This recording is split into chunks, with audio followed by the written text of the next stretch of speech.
la palabra en Mateo 25, versículos del 31 al 46.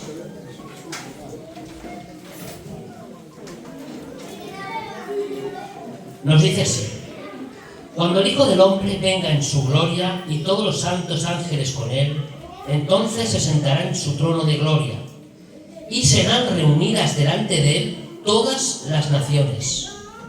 Y apartará los unos de los otros como aparta el pastor las ovejas de los cabritos. Y pondrá las ovejas a su derecha y los cabritos a su izquierda.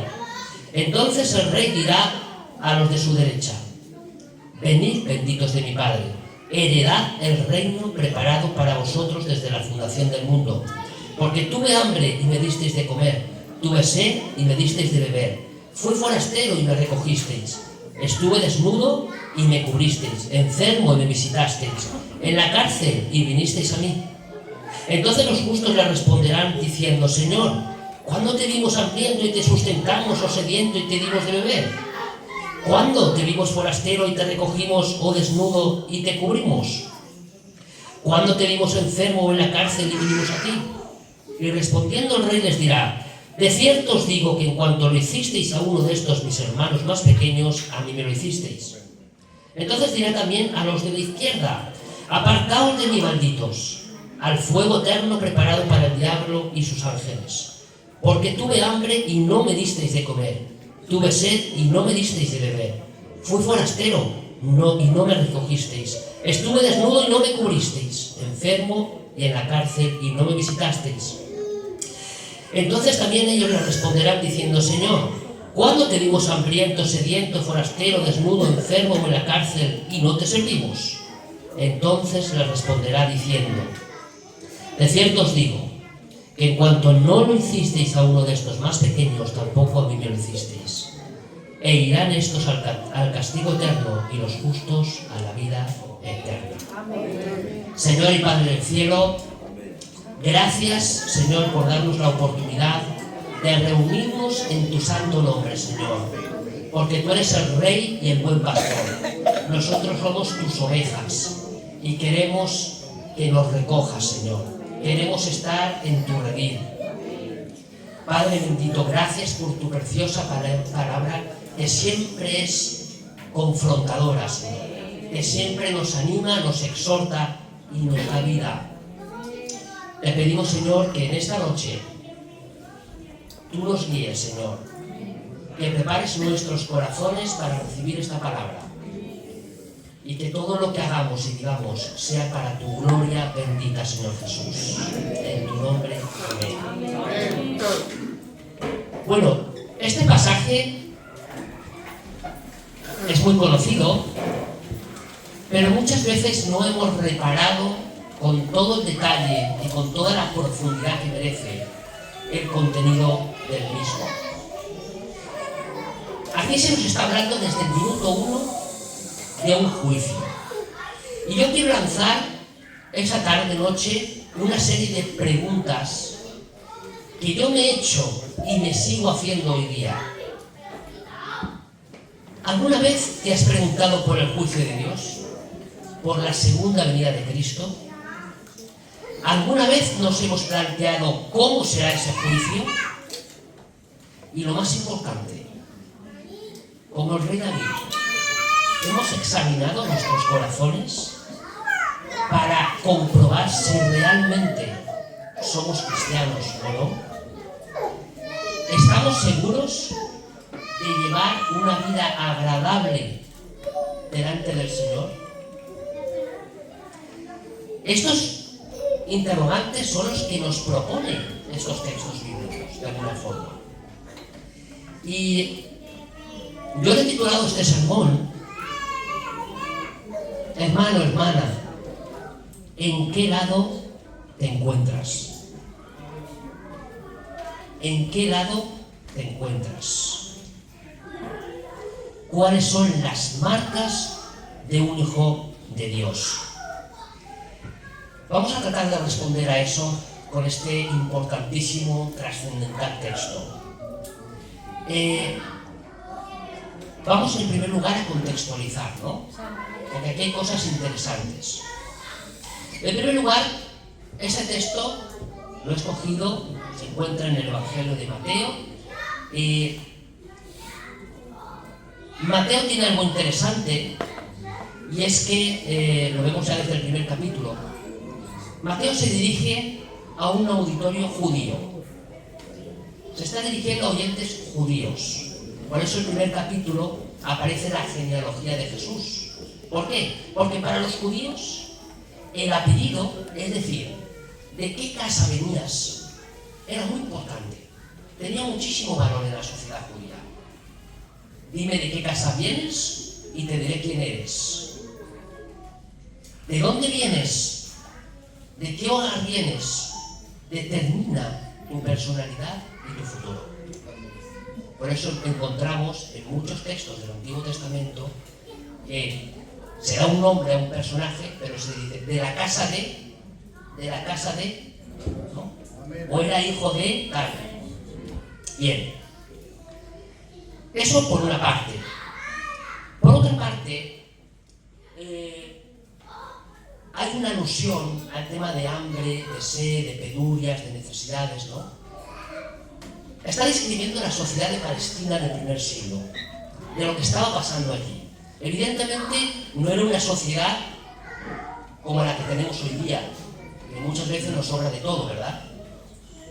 Era una sociedad, una Palestina de aquella época, donde había hambre, donde el campo era en muchas zonas desérticas y no llovía, donde la gente pasaba sed, había que buscar agua, había que buscar esos pozos, porque habían pocos para mucha población.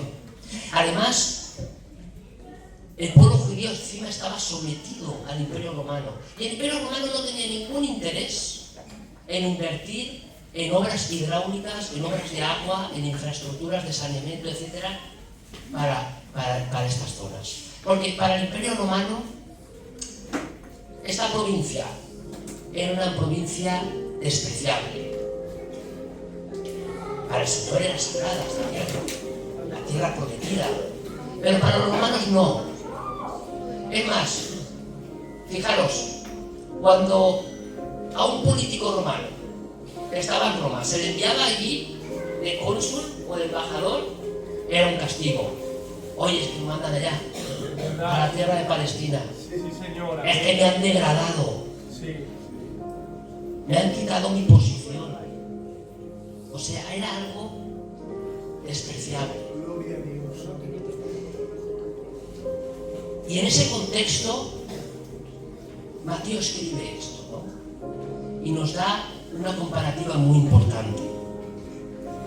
Por otra parte, siguiendo el contexto, estos versículos que acabamos de leer van precedidos de otras parábolas importantes que conviene resaltar y que enlazan perfectamente con esta. Está la parábola de los talentos, de las 10 vírgenes, ¿correcto? Está también el del mayordomo fiel. Y estas parábolas van abonando, van preparando el terreno para este texto donde se nos está hablando de un juicio, el juicio de Dios, la segunda venida de Cristo. Y esto, hermanos, es serio. Nos debe confrontar, nos debe hacer que nos examinemos y que todos los días le pidamos al Señor, como el rey David de los Salmos: Señor, examina mi corazón. Aleluya. Mira a ver si hay algo que te desagrade. Límpiame de mis pecados. Ojo, lo que me encanta del rey David, en ese salmo, que es una oración íntima con Dios. No sé si te has dado cuenta. El rey David está confesando sus pecados, está confesando su maldad. Y no dice, no, la maldad de otros. No, es que otros me hicieron. No, es que yo pequé, pero en realidad la culpa fue, no dijo, mi pecado, Qué bueno. mi maldad, Sí, Señor. mis transgresiones. Qué bueno. Y le pide, límpiame, te imploro que me limpies, que me liberes de mis enemigos. Amén. El enemigo del cristiano es el pecado, es la tentación. No son enemigos con espada, ni escudo, ni a caballo. Muchas veces yo siempre digo, el mayor enemigo de un cristiano es uno mismo. Qué verdad. Es uno mismo. Tenemos luchas espirituales que todos los días enfrentamos en lo más profundo de nuestro corazón. Por eso tenemos que pedir al Señor, saca a la luz esto, mi podredumbre, saca mi pecado, examina mi corazón, cuáles son las motivaciones por las que hablo, o hago algo, o dejo de hacerlo.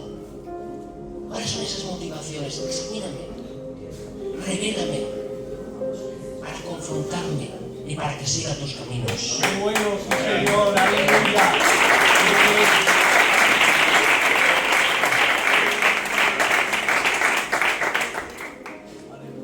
Las tres parábolas que preceden a este texto tienen algo en común, como decía ahora en el terreno.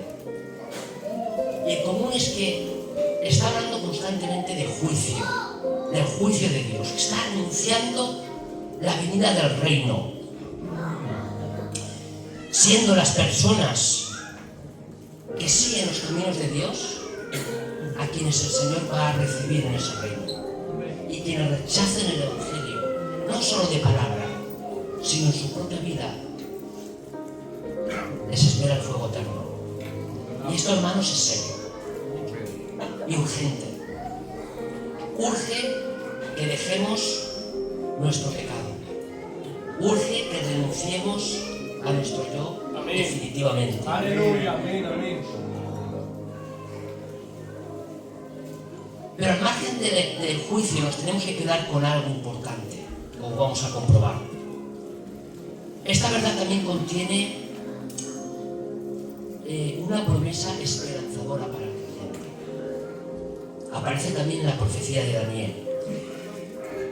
El verdadero cristiano puede tener la total seguridad que ya es un ciudadano del reino. Ya es un ciudadano del reino. Y que llegado el momento pasará a estar en la presencia de Dios. Y hermanos, vivir esta verdad, vivirla, experimentar esta verdad, nos debe hacer cambiar y nos debe hacer vivir con plenitud, con gozo. Yo rechazo el pecado porque encuentro gozo en mi Señor. Y quiero ese reino de esperanza. Yo quiero entrar en ese reino. Yo quiero entrar en ese reino. Pero hay un precio que pagar. El Señor no lo pide, pero cuando te llenas de gozo, cuando has entendido la verdad del Evangelio, tu vida cambia. Eso es lo que vamos a ir viendo. Aleluya.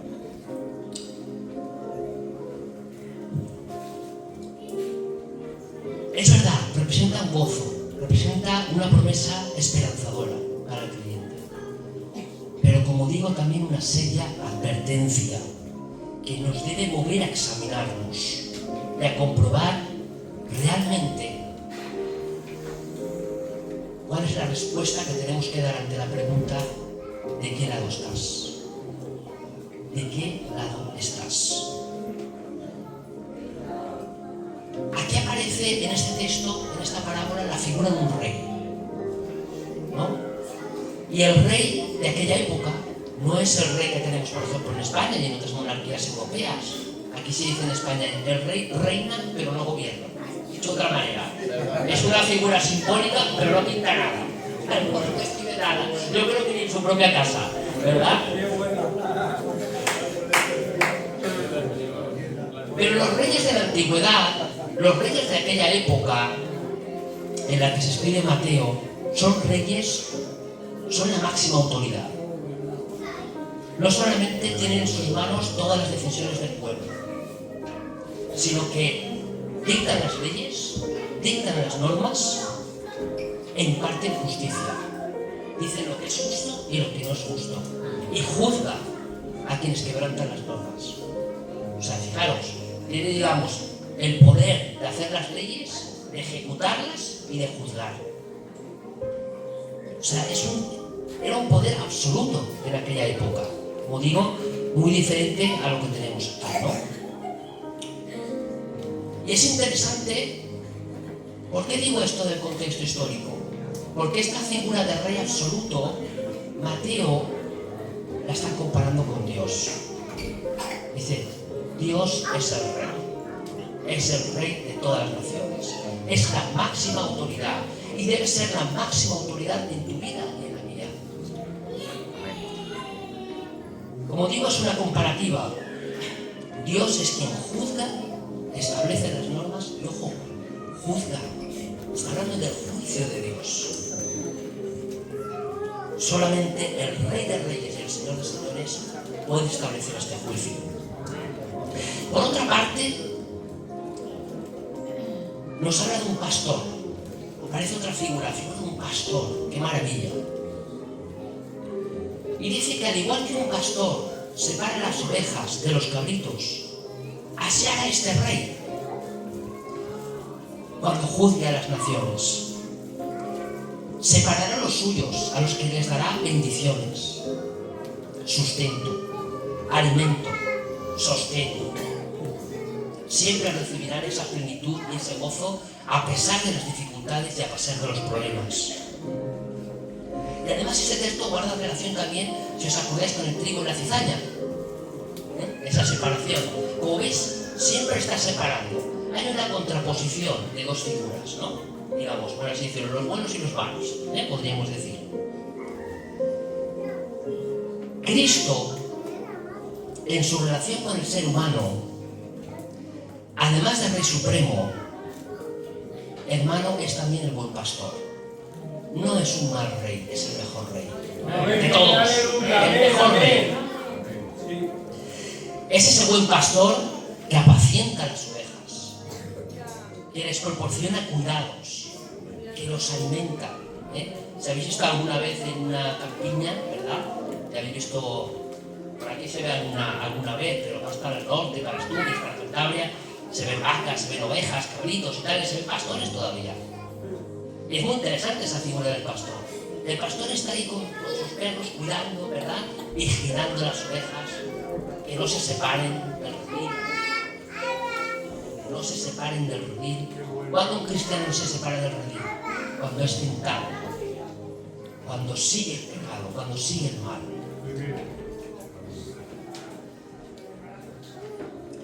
En esta comparación, tanto las ovejas como los cabritos representan dos categorías de personas.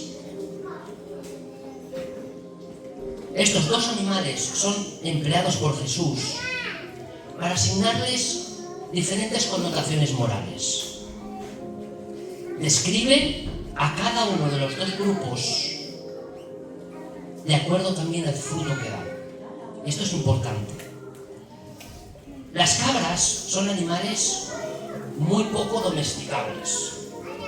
Por eso muchas veces, por eso utilizamos ese término. Y es que eres muy cabra, ¿no? Eres muy alocado, ¿vale? Así son las cabras. Las cabras, representando al ser humano, es ese tipo de personas que son orgullosos. La cabra, si tú la observas, nunca busca el redil. Va por su cuenta, va buscando su propio camino. Muchas veces toma el alimento de las ovejas o de otros cabritos, o el agua. Salta por encima de otros animales. Qué interesante, ¿no? Salta por encima de otros.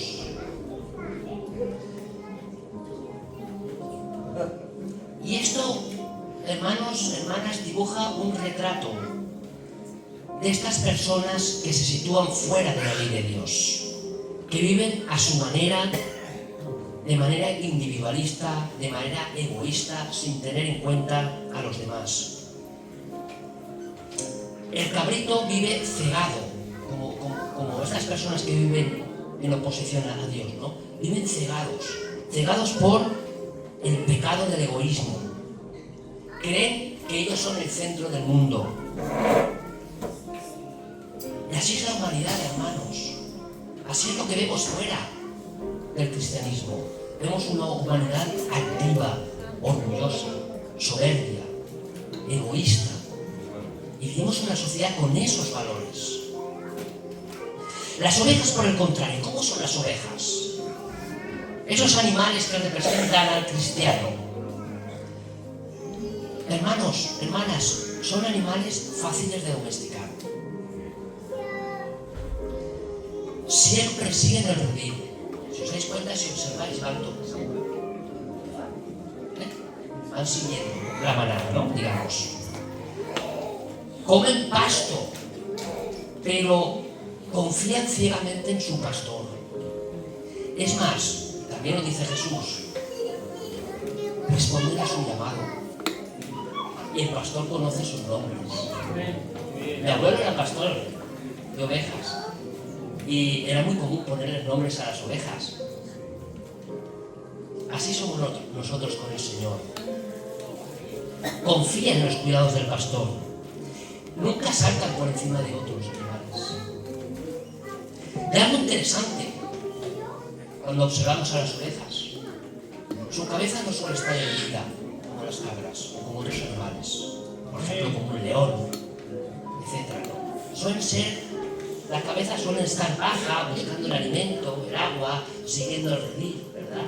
Siempre están con la cabeza agacha, ¿no? O sea, siempre muy en posición como muy humilde, ¿no? Muy sometido. Además tienen un comportamiento desapercibido. Ninguna oveja quiere destacar por encima de otra. Por eso no pasan por encima de otra. Pasan toda su existencia confiados en los buenos pastos a los que les lleva el pastor, la tranquilidad, la seguridad que le proporciona. Solo se alimentan de lo que van encontrando para ellas, sin mostrar agresividad. No se pelean entre ellas. Si viene otra oveja y trata de...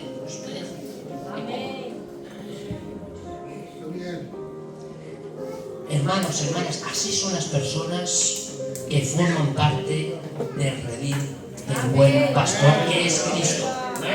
Aleluya. Los que siguen el redil de Cristo se caracterizan por su humildad.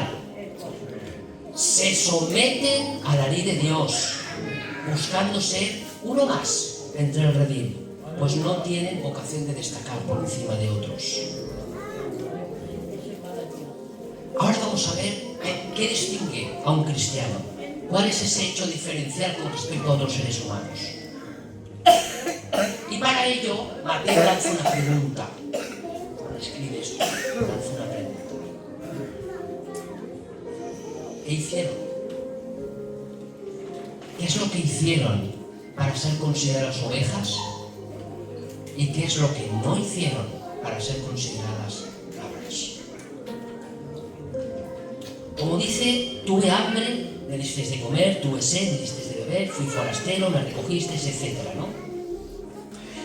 En esta porción se declara una serie de necesidades que deben ser atendidas en el pueblo. Y todas ellas son importantes, y aún más en los tiempos de la Palestina de Jesús. Es verdad que, como he dicho en el contexto histórico, hoy día pues vivimos en sociedades muchas veces opulentas, donde hay muchos recursos públicos, privados, muchas ayudas, ¿verdad? Etcétera, y donde la vestimenta, o el alimento, o la salud, pues más o menos está garantizado. En España, claro, en muchas otras partes, en la mayoría del mundo no es así. Existen también hermanos que son voluntarios, que trabajan en las cárceles, que van a visitar a los enfermos, a los hospitales. Tenemos las capellanías hospitalarias, las capellanías carcelarias. Y hay cientos de hermanos que trabajan así en la obra del Señor. La cuestión esencial, y con eso no tenemos que desvirtuarnos de lo fundamental, de lo esencial del texto, de la lección que nos quiere dar el Señor Jesús.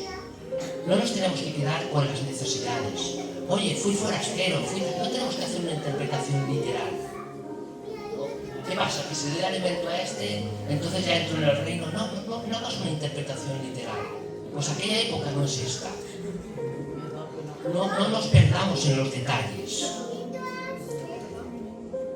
El tema principal de lo que nos está hablando es de la salvación, de ser coherederos del legado que nos dio Jesús. Y eso nos va a garantizar nuestro destino eterno en ese reino. Jesús está afirmando que esas personas que viven la fe en Cristo como Salvador esas ovejas, dan evidencias, dan muestras de bondad y de misericordia a sus semejantes. Las obras, el amor que muestran con una buena motivación de corazón, es lo que evidencia que son cristianos, que son esas ovejas del redil de Cristo, que es el buen pastor. Las ovejas reciben como recompensa las bendiciones de parte del Señor, esa paz. Hay hermanos que sufren persecución en muchas partes del mundo, pero tienen paz en sus corazones, que sufren persecución, que sufren torturas en Irán, en Irak, en Afganistán. En muchas partes del mundo hay hermanos en estos momentos que están sufriendo torturas, cárceles y matan a sus familiares simplemente por llevar una Biblia en la calle.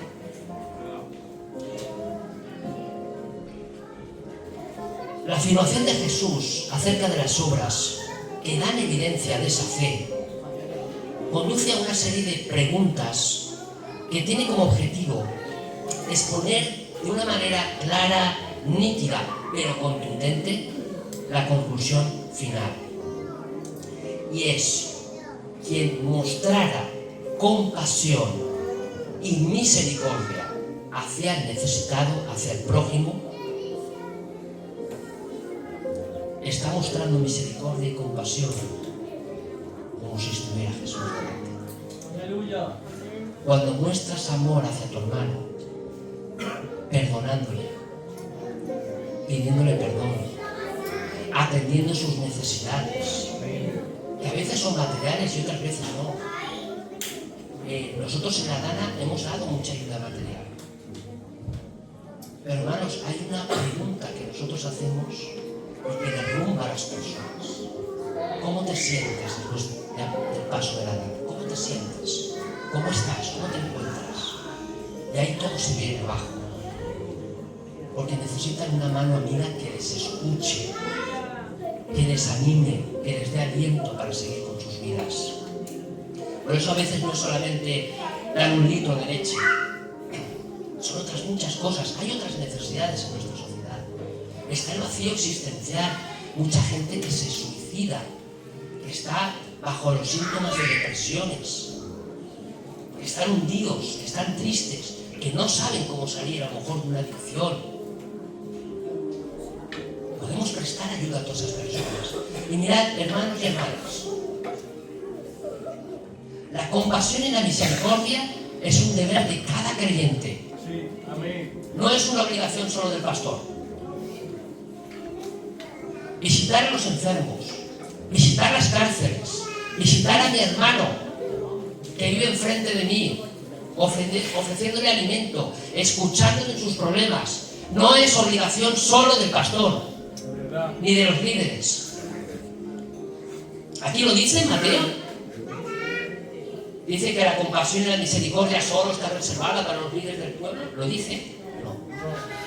Es para cada uno de nosotros. Amén, amén. Para cada uno de nosotros. Y no nos podemos eludir esa responsabilidad.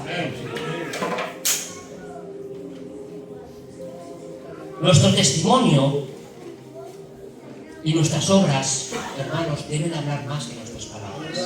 A veces somos muy espirituales. Yo tengo hermanas, creerme que es así, con los que trabajo, que me predican sin hablarme tú.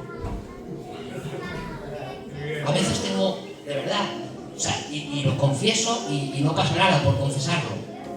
A veces que es tan cargante el trabajo que me pasa por la cabeza: Señor, lo dejo, ya no puedo más. Pero siempre recibo una llamada, o siempre recibo eso. El Señor hace eso, pone personas a nuestro alrededor que nos animan. El apóstol Pablo lo dice muchas veces: exhortaros, amaros, cargar los unos con los otros, animaros. Necesitamos todos. No solo necesitamos al pastor de la iglesia, nos necesitamos unos a otros. Y esto es maravilloso. Y yo digo: gracias, Señor, por esas personas que pones en mi camino. que sin pronunciar ni una palabra, con su ejemplo, me animan a seguir. Qué bueno.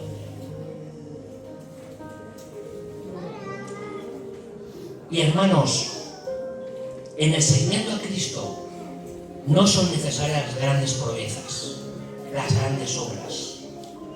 No es necesario llenar un estadio, ¿verdad? No es necesario. El Evangelio se demuestra en los pequeños detalles. De eso está hablando. Jesús no está diciendo, oye, bienaventurados los que mueven masas. No dice eso. Dice, bienvenido al reino. Aquella persona que, mostrando compasión y misericordia por su hermano, viendo que tenía frío, cogió un trozo de tela y le dio abrigo.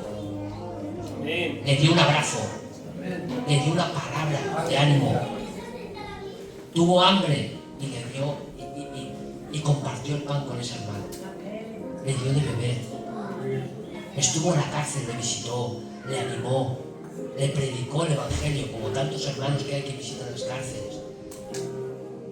Está hablando de cosas cotidianas de la vida. No está hablando de grandes espectáculos, de grandes obras. Está hablando de pequeños detalles cotidianos del día a día, pero que evidencian, pero que muestran que realmente estamos en el redil del buen pastor, que es Cristo. Tenemos que dedicar tiempo para atender a todos los hermanos. Hay un amigo que dice, el que no es capaz de servir no sirve para nada. No sirve para el Señor. Y hermanos, todos somos siervos de Cristo. Y todos tenemos que ser siervos del otro. Todos y cada uno de nosotros debemos servir a alguien. Como digo, no, pero es que el pastor, si el hermano tiene algún problema, no, esa persona te la ha puesto el Señor en tu camino.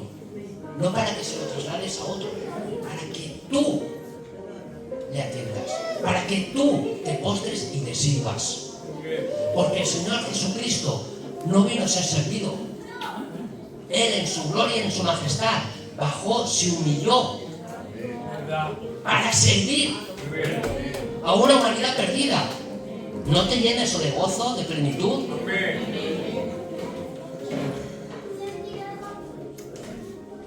El verdadero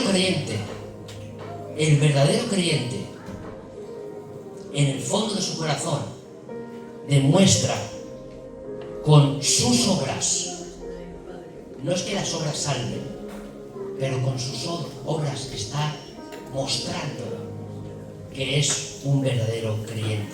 Y esta es la auténtica condición de la oveja. Y la promesa que tenemos es que el buen pastor, que es Cristo, no deja nunca de atender ni a una sola de sus ovejas. Si alguna vez te has sentido desamparado, no te sientas desamparado. El Señor omnipresente y omnisciente, el Señor quiere tener una relación con cada uno de nosotros. Tiene tiempo para nosotros. Nunca va a decir, no, estoy ocupado, estoy cargado, tengo cola de gente que atender. Nunca va a decir eso. Cuando nos postramos ante Él, Él siempre está dispuesto, porque Él tiene un corazón de servicio. Y nosotros tenemos que ser imitadores de ese corazón de servicio. Aleluya. Ahora, para terminar, el otro grupo, el de las cabras, ¿qué es lo que no hicieron? Y por lo que fueron condenados. Sí, condenados. Condenados, hermano. Tenemos esta contraposición de las actitudes del creyente. Al igual que el rey bendice a quienes están a su derecha por realizar actos de compasión, de misericordia, este mismo rey maldice a quienes desobedecen, a quienes no muestran amor por el prójimo, ni sienten compasión, ni atienden las necesidades de su hermano. les maldice, les condena. Sí, hay maldición y hay condenación, hermanos. Igual que hay bendición y hay salvación. Si no seríamos todos salvos y podríamos hacer lo que quisiéramos. No, hay condición, hay un precio que pagar. Y hay dos categorías de personas. Y esto es lo que distingue a los verdaderos cristianos de los que no lo son. Las cabras desobedecen los mandamientos de Cristo. Un mandamiento fundamental, el de amarnos unos a otros. De tal manera que el amor al prójimo contiene la misma fuerza con la que nos amamos a nosotros mismos. El valor de la vida del otro es la misma que la nuestra. Sin embargo, las personas que viven a espaldas de Dios muestran una actitud como representado por las cabras. Egoístas, orgullosos, viven ajenos a la realidad, viven ajenos a cualquier necesidad, ven necesidad y siguen su vida. Pues son personas que, como las cabras, viven solo para sí mismas y dibujan sus propios caminos, siguen sus propios caminos. Este tipo de personas consideran que ellos, con sus obras, demuestran que ellos son el centro del mundo. Y por eso jamás serán movidos ni a misericordia ni a compasión por otros. A ellos el Señor les dice, ¿sabes qué? Tú estás a la izquierda. No vas a entrar en el reino. No, pero escucha, pero es que toda la vida yendo a la iglesia, hasta tocaba la guitarra, hasta predicaba. Hermano, si yo diezmaba y yo, eso no te hace cristiano. Eso no te hace cristiano. Te hace cristiano el experimentar el Evangelio cotidianamente y en cada instante de tu vida, mostrando compasión, misericordia y amor por tu hermano y por el prójimo.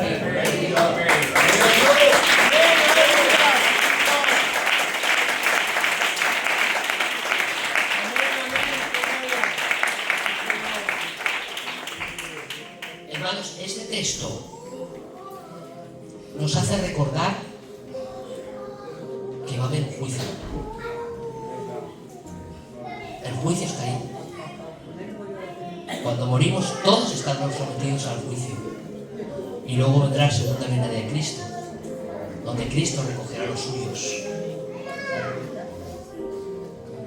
Un signo distintivo de alguien que ha aceptado a Cristo en su vida, hermanos, es el cambio de vida. Una vida nueva. Si os acordáis cuando Nicodemo en la noche va a ver a Jesús, porque el Señor le inquieta en su corazón, no puede dormir. Yo tengo que ver a este maestro, a este rabí, tengo que ir a verlo, tengo que preguntarle. No puedo dormir, no puedo vivir así. ¿Qué hay que hacer para heredar la vida eterna? No lo sabes, le dice Jesús. Nacer de nuevo. Pero ¿cómo vas a meterte otra vez en el vientre de tu padre? Tú eres maestro de la ley y no lo sabes. Nos está hablando de una nueva vida en Cristo. ¿Qué significa? Las ovejas que están en los caminos del Señor, que siguen el redil del pueblo, son personas que dan fruto en su vida. Son personas que dan fruto en su vida y que portan el amor de Cristo amando a todos, sin condiciones. El amor cristiano, que muy bien lo describe el apóstol Pablo, es desinteresado, es incondicional, es entregado, es quebrantado. Es un amor que todo lo da, que no espera nada. Es generoso, no es egoísta, no mira para sí mismo. Es interesante esta descripción del amor, porque es muy práctica. Si amamos a Dios, tenemos que amar a los hombres. Y hay muchísimos pasajes bíblicos, no solamente este, que lo demuestra, el propio Jesús lo dijo. Un mandamiento nuevo os doy. En realidad no era nuevo. No venía a contradecir la ley, venía a cumplirla. Dice, ¿sabes qué? Toda la ley y todos los profetas se concentran en esto. Si esto lo tienes claro, estate tranquilo, estás cumpliendo los mandamientos del Señor. Pero hermanos, estamos lejos de demostrar el amor hacia el prójimo. Estamos muy lejos de cumplir este mandamiento. Y muchas veces caemos en la religiosidad, en cumplir normas en la iglesia. Diezmamos, asistimos a todos los actos litúrgicos y después vivimos como queremos en nuestras vidas, en nuestra vida cotidiana. No hacer, es decir, no dar muestras de ser hijo de Dios como ovejas a través de las obras del amor será la característica fundamental que nos indicará que, hermanos, desgraciadamente no estamos siendo hijos de Dios. Es así de claro. Y si no somos hijos de Dios, por mucho que vengamos a la iglesia, nos situamos como enemigos de Dios. Ostras, Ángel, pero esto es fuerte. Sí, y Jesús lo dijo. O eres mi amigo o eres mi enemigo. No hay medias verdades, no hay medias tintas. No puedes tener un pie aquí y otro allí. O estás conmigo o estás contra mí. Jesús fue muy claro. O eres oveja o eres cabra. O eres súbdito del rey o eres un rebelde. Tú eliges. No hay tibieza en las cuestiones de Dios, porque es serio. Tampoco hay atajos. No, pero si hago esto y tal tendremos éxito. Nuestra iglesia será conocida. Tendremos un ministerio que crecerá. ¿Cuántos ministerios están creciendo como las cabras, pasando por encima de otros, dejando a otros en la cuneta? Sí, qué bueno. Así que tal y como hemos visto, va a haber un juicio, el juicio de Dios. Contiene una promesa esperanzadora para el creyente. Todo aquel verdaderamente convertido al ser hijo de Dios jamás morirá, alcanzará la vida eterna. No tiene que tener miedo ni a la persecución. Cristo será nuestro abogado ante el Padre. Y al haber pagado con su muerte la culpa del pecado, la paga del pecado, ya no recae sobre ti ni sobre mí. Y esta es la salvación a la que acude el texto. En contraposición, este juicio conducirá a que Dios separe sus ovejas de las que no lo son. Y estas serán las marcas distintivas del creyente. El estilo de vida que demostramos cada día. El estilo de vida que nos caracteriza. ¿Cuál es el estilo de vida que tenemos cada uno de nosotros? Y aquí es donde operan las obras. Pues las obras muestran ese carácter, el carácter cristiano.